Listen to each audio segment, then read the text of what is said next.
마침 또 오늘 설교 제목도 손이네요. 칼을 든 손이 악수로 바뀔 때라는 제목의 설교를 이제부터 시작하겠습니다. 먼저 분열에 대해서 생각해 보겠습니다. 여러분, 분열하면 무슨 생각이 드십니까? 분열은 항상 깊은 고통을 주곤 합니다. 우리 한민족을 봐도 그렇습니다. 우리 한민족이 남북으로 두 동강이나 있죠. 둘로 나뉘다 보니까 80년의 세월을 너무나 고통스럽게 보내왔습니다. 수백만 이상 가족이 생겼습니다. 그들이 생이별의 고통을 겪어왔습니다. 지금까지도 남북으로 대치해 있죠. 그래서 정치적인 또 사회적인 비용이 천문학적으로 들고 있습니다. 가정도 그렇습니다. 가정도 배우자가 갈라지거나 또는 갈라질 위기에 있을 때 그 스트레스와 고통, 그것은 이루 말할 수가 없습니다. 특히 자녀들은 큰 상처를 받게 됩니다. 부모님의 그 다툼, 그 이혼을 겪으면서 평생을 마음의 상처를 받고 살아가는 자녀들이 참으로 많습니다. 교회도 그렇습니다. 여러분, 교회도 만약 싸우고 갈라지게 되면요, 성도들에게 정말 말할 수 없는 고통을 줍니다. 여러분, 사람들이 교회에 왜 옵니까? 여러분은 교회에 왜 옵니까? 보통 사람들은 세상의 스트레스를 피해서 옵니다. 고통을 피해서 이 교회에 와서는 안식을 얻고 평안을 얻고 싶어서 옵니다. 그런데 만약에 이 교회조차도 싸우고 갈라지게 된다면 그 사람들은 어디 갈 수 있겠습니까? 피할 곳이 없어집니다. 그래서 하나님께서는 우리가 하나 되기를 원하십니다. 가정이 하나가 되고 교회가 하나 되기를 정말로 바라십니다.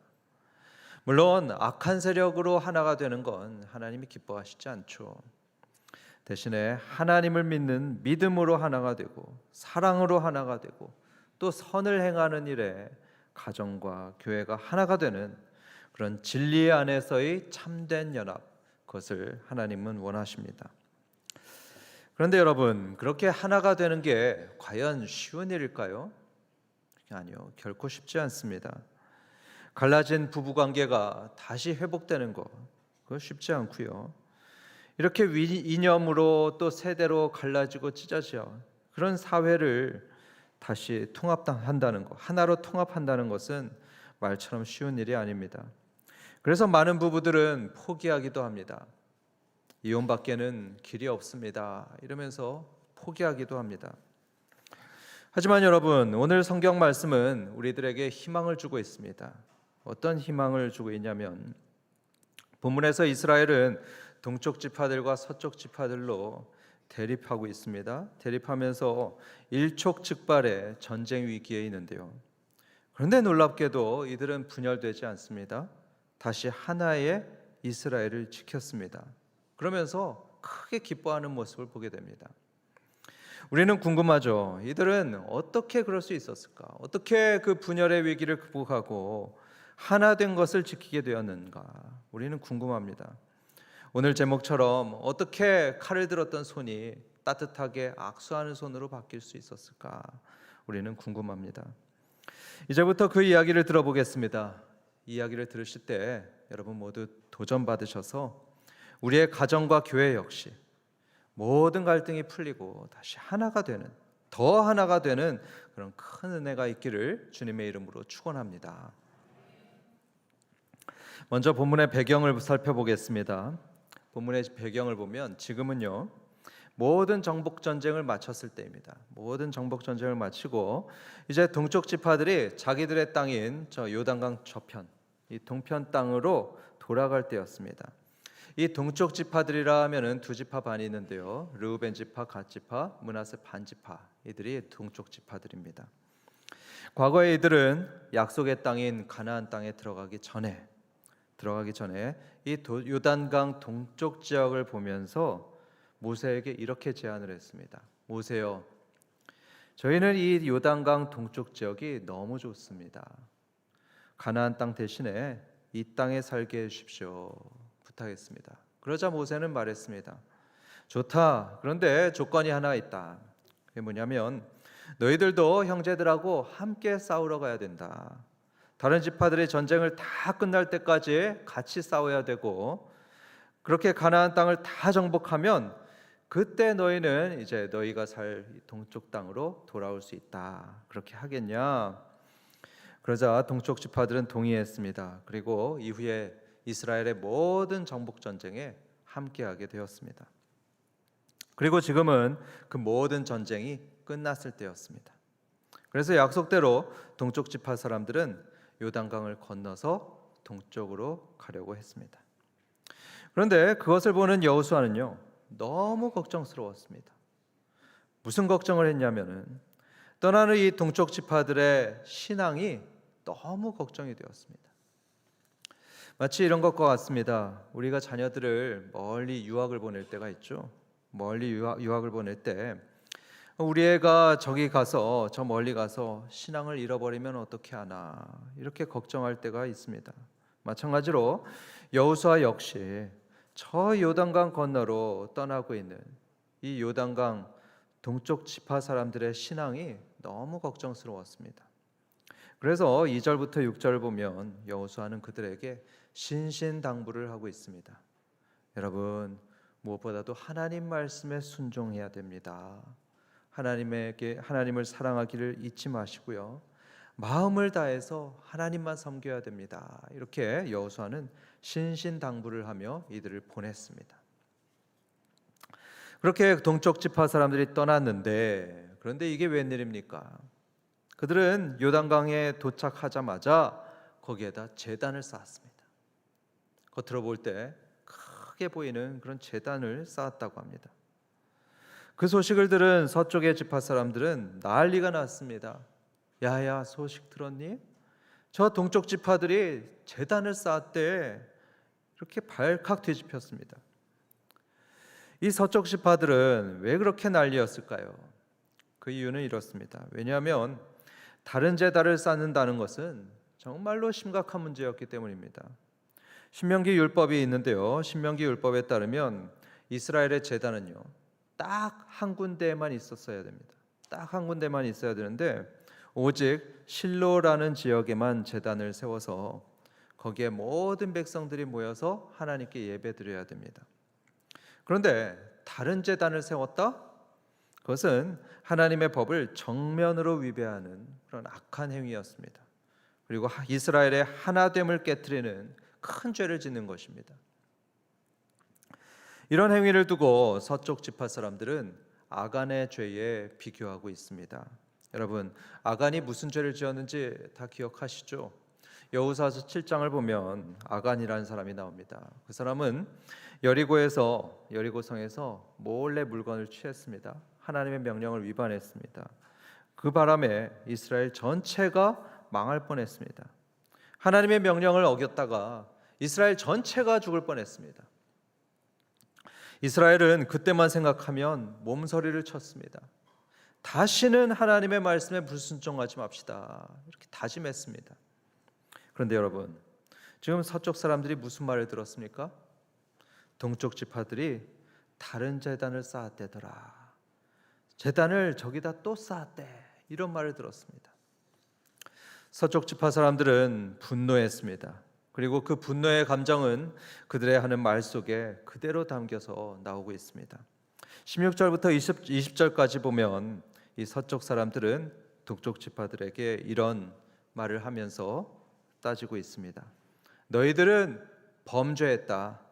하나님을 거역하려 하고 배역하려고 한다. 하나님께서 너희에게 진노하실 것이다. 이렇게 격분하면서 말하고 있는 걸 보게 됩니다. 뿐만 아니라 12절을 보면 이들은 전쟁까지 하려고 했습니다. 동쪽 지파들을 공격하기 위해서 칼을 들고 온 회중이 모였습니다. 정말 상상도 못했던 일이 지금 일어나게 생겼습니다. 지금까지 수십 년을 동고동락했습니다. 생사를 같이 했던, 하나님을 같이 예배했던 사람들인데 자칫하면은 서로 죽이고 죽게 생긴 그런 위험한 상황입니다. 우리는 궁금합니다. 도대체 동쪽 지파 사람들은 왜 그랬을까? 왜 돌아가기가 무섭게 다른 제단을 쌓았을까? 궁금합니다. 그런데 여러분, 사실 이 동쪽 지파 사람들이 세웠던 건요, 진짜 제단이 아니었습니다. 제단 모형을 세운 것이었습니다. 그 사실을 21절부터 23절에 나오는 이 동쪽 지파들의 해명을 함께 보면서 확인하겠습니다. 21절부터 23절입니다. 르우벤 자손과 갓 자손과 므낫세 반 지파가 동쪽 지파죠.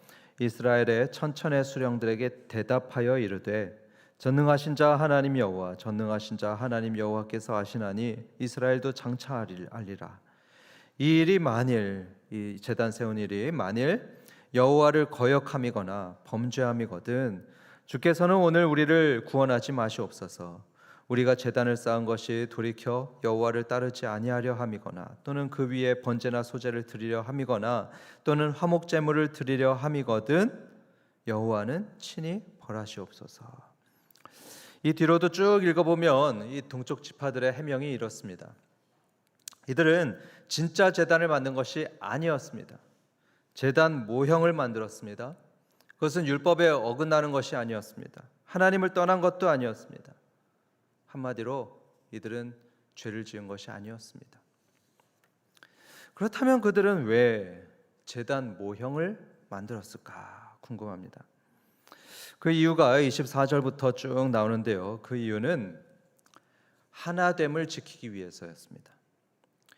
이 서쪽 지파들하고 하나된 것을 지키려고 이 제단의 모형을 만들었습니다. 여러분 여기서 한번 이 동쪽 지파 사람들의 그 마음을 한번 헤아려 보도록 하겠습니다. 이 요단강은요, 여러분 요단강 아시죠? 이 요단강은 마치 우리나라의 태백산맥 같습니다.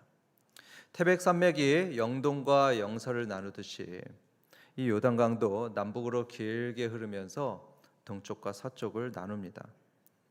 그러니까 동쪽 지파 사람들은 요단강을 건너서 동쪽으로 가면서 마음이 불안해졌습니다. 이러다가 결국 우리가 소외되는 거 아닐까? 하나님 나라에서 떨어져 나오는 건 아닐까? 불안했습니다. 염려했습니다. 그래서 이들은 자기들도 하나님을 믿는 같은 이스라엘이라는 것을 보여주기 위해서 하나님 신앙을 상징하는 제단 모형을 만들었던 것입니다. 그리고 또 다른 목적도 있었습니다. 그것은 바로 후손들을 위해서였습니다. 훗날에 동쪽 지파 자녀들이 물어볼 것입니다. 아버지, 저 요단강에 있는 제단 모형은 왜 세운 거예요? 저게 뭐예요? 그럴 때 그들은 이렇게 가르치려고 합니다. 얘야, 저것은 우리도 하나님을 믿는 백성이라는 것을 증명하는 것이란다. 우리하고 저 서쪽 지파 사람들은 하나님만 섬기는 같은 민족이란다. 우리하고 서쪽 지파 사람들은 한 민족이야. 이런 의도에서 동쪽 지파들은 제단의 모형을 만들었습니다. 그런데 어떻게 되었죠? 그런 선한 의도로 만든 것이 서쪽 지파 사람들을 오해하게 만들었습니다. 그리고 그 오해 때문에 지금 전쟁이 벌어지게 생겼습니다. 성도 여러분, 여기서 우리는 이런 사실을 발견합니다. 이 지금 세상이 악한 세상인데요. 이 악한 세상에서 때로는 선한 의도를 가지고 뭘 할 때에 오해받을 수가 있습니다. 오해받을 수 있습니다. 한번 보십시오. 이 동쪽 사람들은 하나가 되기를 원했습니다. 후손에게도 하나님 믿는 신앙을 전수하기 위해서 정말로 노력한 것입니다. 그런데 그 선한 의도 때문에 지금 오해가 생겼습니다. 우리도 마찬가지입니다. 선한 의도로 말을 합니다. 교회를 바르게 세우기 위해서 말을 하고요. 열심히 섬기기도 합니다. 나쁜 의도가 전혀 없습니다. 그런데 어떻습니까? 때로는 오해가 생깁니다. 배우자가 오해하고요. 부모님과 자녀들이 오해하고 성도들이 오해하고 또 직장 동료들이 오해할 때가 있습니다. 여러분, 사람은 하나님이 아닙니다. 당연하지만 하나님이 아닙니다. 그렇기 때문에 겉으로만 봐서는 저게 진짜 제단인지 제단의 모형인지 또 왜 만들었는지 알 수가 없습니다. 우리는 현상 너머에 있는 의도, 그 속마음은 알 수가 없습니다. 당연한 얘기지만 우린 그렇게 인식의 한계를 가진 존재라는 것을 우리는 인정해야 됩니다. 그런데 인정하지 않고 마치 자기는 사람의 마음속을 꿰뚫어 보는 것이냐, 저거는 분명히 나쁜 의도로 저러는 거야, 이런 식으로 단정해서는 안 됩니다. 그리고 우리는 이 본문을 통해서 이런 사실도 봅니다. 오해는 단지 오해에서 끝나지 않고요, 그게 증폭되곤 합니다. 오해가 점점 커져서 공동체 전체를 분열시킬 수 있다, 그것을 우리가 보게 됩니다. 작은 오해 하나로, 그 작은 오해 하나로 가정이라는 소중한 공동체, 교회라는 거룩한 공동체가 산산조각이 날 수 있습니다. 오늘 본문은 그렇게 오해가 공동체의 분열로 이어지게 만드는 두 가지 요인을 우리에게 보여주는데요. 공동체를 깨지게 만드는 두 가지, 그 중에 첫 번째는 말입니다. 말이 공동체를 깨지게 합니다. 그래서 우리는 말을 조심해야 되는데요, 우리의 말은 오해를 키우고 또 분열을 일으키는 폭탄과 같습니다. 일례로 본문 11절을 보시면 서쪽 지파 사람들은 이런 말을 했던 것을 봅니다. 저 동쪽 지파들이 요단강에다가 제단을 세웠대 말합니다. 여러분, 이건 겉보기에는 맞는 말입니다. 맞는 말 같지만 사실이 아니었습니다. 그들이 봤던 것은 제단의 모형이었습니다. 그런데 서쪽 사람들은 동쪽 지파들이 제단을 쌓았다, 제단을 쌓았다, 이렇게 단정하면서 말을 했습니다. 여러분, 별것 아닌 말 같지만 이 말은 정말로 위험한 말입니다. 이 말은요, 동쪽 지파들이 다른 신을 섬기는 이교 집단이 되었다, 이렇게 해석될 수 있는 아주 위험한 말입니다. 게다가 확인 한 번 안 해보고 함부로 판단했던 그런 성급한 말이기도 합니다. 이런 성급하고 확인이 안 된 말 한마디가 오해를 증폭시키고 또 이스라엘에 분란을 가져왔습니다. 두 번째로 공동체 분열을 일으키는 것은 감정적인 반응입니다. 감정적인 반응이 공동체에 분열을 가져옵니다. 여러분, 서쪽 사람들이 제단에 관한 소문을 들었을 때 그들이 어떻게 했는지 아십니까? 12절을 보겠습니다. 곧 이스라엘 온 회중이 실로에 모여서 그들과 뭐하죠? 싸우러 가려 하니라. 이들은 오해가 생겼을 때 곧바로 감정적인 반응을 보였습니다. 사실을 확인하기도 전에 상대에 대해서 분노를 하면서 화를 내면서 싸우려고 했습니다. 여러분, 이 동쪽과 서쪽 지파 사람들은요, 어제까지만 해도 생사고락을 같이 했습니다. 생사고락을 같이 했던 전우들입니다. 그런데 지금 어떻죠? 그 전우들에게 칼을 들고 있습니다. 그 이유가 뭡니까? 확인되지도 않은 그 한마디 말을 듣고 오해해서 그랬습니다. 성도 여러분, 우리도 정말로 조심해야 됩니다. 우리가 하는 그 한마디 말이 우리의 가정과 교회와 나라를 분열시키는 마귀의 도구가 될 수 있습니다. 그렇기 때문에 우리는 확인되지 않은 말, 특별히 부정적인 소문은 함부로 입에 담으면 안 됩니다. 추측한 걸 가지고 마치 사실인 양 단정해서 말하는 것은 위험합니다. 직접 보지도 않고 듣지도 않았는데 누가 그러더라, 다들 이런 말을 하더라, 이런 거짓말은 거짓의 아비 마귀가 제일 좋아하는 것입니다. 이런 거짓과 왜곡과 험담의 말이 사람들 사이에 오해를 퍼뜨리고 또 공동체를 파괴합니다. 사랑하는 성도 여러분, 정말로 주의해야 됩니다. 행여라도 우리 자신이 그런 마귀의 일을 하지 않도록 우리는 깨어 있어야 됩니다. 정말 깨어 있어야 됩니다. 그리고 감정적으로 반응하는 것, 그것도 주의해야 됩니다. 어떤 오해가 생겼을 때 쉽게 분노하거나 또는 쉽게 상대를 공격해서는 안 됩니다. 그런데 여러분, 이렇게 일촉즉발의 전쟁 상황에서 놀라운 일이 벌어집니다. 어떤 놀라운 일이냐 하면 전쟁 대신에 평화가 임하는 것을 봅니다. 이스라엘이 다시 하나가 되면서 모두가 기뻐하는 모습을 보입니다. 마치 이런 것과 같습니다. 38선 앞에 수백 대의 전차들이 모여가지고 대치하고 있을 때 갑자기 통일이 임하는 것입니다. 또 이혼하러 법정에 갔던 부부가 다정하게 손을 잡고 나오는 그런 기적 같은 반전이 일어나고 있습니다. 어떻게 그런 일이 일어났을까요? 그 비결은 진솔한 대화에 있습니다. 둘 사이에 소통이 있어서 가능했습니다. 다행히 서쪽의 지파들은요, 동쪽 지파들을 공격하기 전에 마음을 추스렸습니다. 마음을 추스르고 비느하스라는 지도자 그리고 10명의 사절단을 동쪽 지파로 보냈습니다. 사절단을 동쪽으로 보내서 이 동쪽 지파들에게 물어봤습니다. 왜 제단을 만들었습니까? 묻고 들어보려고 했습니다. 그리고 제단을 또 만드는 것은 큰 죄니까 절대로 그러지 말라고 충고를 했습니다. 한마디로 대화하고 소통하려고 노력했습니다. 성도 여러분, 우리는 오해가 생겼을 때에 대화에서 풀어야 된다는 거 다 알고 있습니다. 그렇죠?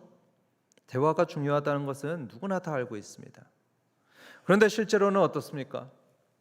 오해가 생기고 또 관계가 불편해지면 대화하려고 하질 않습니다. 대화하려고 하질 않아요.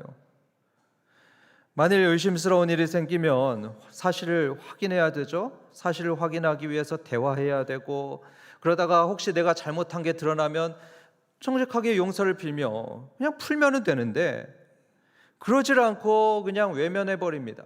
상대를 외면합니다. 말도 안 하고요, 미워하고 심지어 공격까지 하면서 관계를 끊는 쪽을 선택해 버립니다. 하지만 여러분, 성도들은 달라야 됩니다. 하나님을 섬기는 성도들은 어떻게든지 대화하며 어떻게든 풀며 하나가 되도록 노력해야 됩니다. 동쪽 지파 사람들이 그랬습니다. 서쪽 사람들이 막 화를 내면서 막 공격하려고 모였을 때에 이 사람들은 너네가 무슨 상관이야? 왜 우리에게 간섭해? 뭐 이렇게 반응하지 않았습니다. 대신 차분하게 설명했습니다. 우리가 만든 것은요, 제단 모형입니다. 그걸 만든 이유는 우리와 우리 후손이 여러분하고 하나가 되기 위해서 만든 것이지 분리되기 위해서가 아닙니다. 혹시 저희들이 범죄했다면 하나님께서 벌하셔도 좋습니다. 이런 식으로 겸손하게 이들은 차분하게 해명했습니다. 이런 진심 어린 대화 그리고 겸손한 자세가 놀라운 일을 만들었습니다. 동쪽과 서쪽 지파 사이들 그 사이의 오해가 완전히 풀렸습니다. 서로의 그 의도를 확인했죠. 선한 의도가 있다는 것을 확인하면서 분노의 마음 또 미움의 감정이 눈 녹듯이 사라졌습니다. 손에 들고 있던 칼도 내려놨습니다. 아마 요즘 같으면 서로 악수도 하면서 뜨겁게 포옹도 했을 겁니다. 정말로 감격적인 순간이 일어났던 것입니다. 바로 이때 서쪽의 대표자였던 비느하스가 이런 중요한 말을 합니다. 자, 31절 보도록 하겠습니다. 제사장 엘르아살의 아들 비느하스가 르우벤 자손과 갓 자손과 므낫세 자손에게 이르되 우리가 오늘 여호와께서 우리 중에 계신 줄을 아노니 이는 너희가 이 죄를 여호와께 범하지 아니하였음이니라. 자, 여기서 비느하스가 뭐라고 고백하죠? 우리가 오늘 여호와께서 우리 중에 계신 줄을 아노니 말했습니다. 그 의미가 뭐냐면 우리 가운데에 전능하신 하나님이 함께 하시는 것을 확신합니다. 이 의미입니다. 여러분, 하나님께서 눈에 보이지 않는 그 하나님께서 함께 하시는 걸 어떻게 확인합니까? 뭘 보고서 이들은 하나님이 자신들과 함께 한다고 확신하고 있죠? 그 근거는 그 다음 말에 있습니다. 이는 너희가 이 죄를 여호와께 범하지 아니하였음이라 합니다. 다시 말해서 하나님 앞에 범죄하지 않았기 때문입니다. 이들은 다른 신을 믿지 않았습니다. 그리고 이스라엘의 하나 된 것을 깨뜨리지 않았습니다. 그렇습니다, 여러분. 하나님은 어디 계시냐 하면 거룩으로 하나가 된 공동체 가운데 함께 하십니다. 죄가 제거되고 하나가 된 공동체 속에 하나님은 함께 하십니다. 하나가 된 공동체에는 몇 가지 특징들이 있었습니다. 33절을 보시면 하나가 된 이스라엘에는 즐거움이 있다는 것을 보게 됩니다. 공동체에 즐거움이 있었고요. 또 하나님을 찬송하는 것이 있었습니다. 그리고 거기에는 싸우는 말이 없었습니다. 분열을 일으키는 말이나 상처를 주는 말, 그런 것들이 그쳤다고 합니다. 초대 예루살렘 교회도 그랬습니다. 성령으로 하나가 된 이 예루살렘 교회에는 큰 기쁨이 있었다고 하고요. 찬미가 넘쳤다고 합니다. 다시 말해서 하나가 된 공동체에는 반드시 복이 임합니다. 반드시 복이 임합니다. 그래서 성도 여러분, 우리는요, 무슨 일이 있더라도 하나 된 것을 지켜야 됩니다. 관계에 만약에 금이 갔다면 회복해가지고 다시 하나가 되어야 됩니다. 부부관계든지 교우관계든지 만약에 갈라진 관계가 있다면 포기하지 마십시오. 포기하지 마시고 회복하려는 노력을 꼭 해야 합니다. 예수님께서 이런 말씀을 하셨습니다. 제단 앞에 예물을 드리려다가, 그러니까 예배하려다가 형제에게 원망받을 일이 생각나거든 급히 형제에게 가라고 합니다. 급히 형제에게 가서 먼저 화해를 하고 그 다음에 예물을 드려라, 예배를 드려라 했습니다. 이게 무슨 뜻이죠? 예배보다도 관계의 회복이 우선이라는 것입니다. 우리가 하나가 되어야만 하나님께서 우리의 예배도 받으신다, 이런 말씀이죠. 고린도전서 3장 17절에는 더욱더 엄중한 말씀이 있습니다. 무슨 말씀이냐면 교회를 분열시켜서 파괴하는 자는 하나님께서 멸하실 것이다, 이런 무서운 말씀이 있습니다. 교회를 파괴시키는 자는 하나님이 멸하실 것이다. 너무 무서운 말씀이시죠? 그만큼 우리가 하나 되는 것은 너무나 중요합니다. 그런데 여러분, 하나가 되는 데 있어서 중요한 게 뭐라고 했죠? 바로 대화입니다. 겸손한 대화, 또 진실한 대화, 상대를 존중하면서 말하는 대화, 그런 소통이 하나됨을 지키는 중요한 방법입니다. 즉, 오해에 대한 최고의 백신은요, 솔직한 대화인 것입니다. 그래서 우리 한밭 성도들은 모두 겸손한 대화, 또 진심 어린 대화를 하시기 바랍니다. 부부간에 오해가 생기죠. 또 성도들 사이에 오해가 생기죠. 그럴 때마다 대화로 풀어가는 겁니다. 대화로 풀어가는 성도들 되시기 바랍니다. 그렇게 우리 가정과 교회가 하나됨을 지킨다면 하나님께서는 반드시 복을 주십니다. 그 하나된 것에 복을 주십니다. 즐거움이 넘치게 하고요, 찬송이 끊이지 않는 그런 큰 은혜를 주십니다. 마지막으로 하나님께서는 예수님의 보혈로 우리를 하나 되게 하셨습니다. 예수님의 그 귀한 보혈로 유대인과 이방인이 하나 되게 하셨고요, 남자와 여자가 하나 되게 하셨고요, 또 종과 자유인을 하나 되게 하셨습니다. 이렇게 하나 되게 하신 것을 여러분 반드시 지키셔서 하나님의 큰 복을 누리시는 한밭교회 되기를 주님의 이름으로 축원합니다.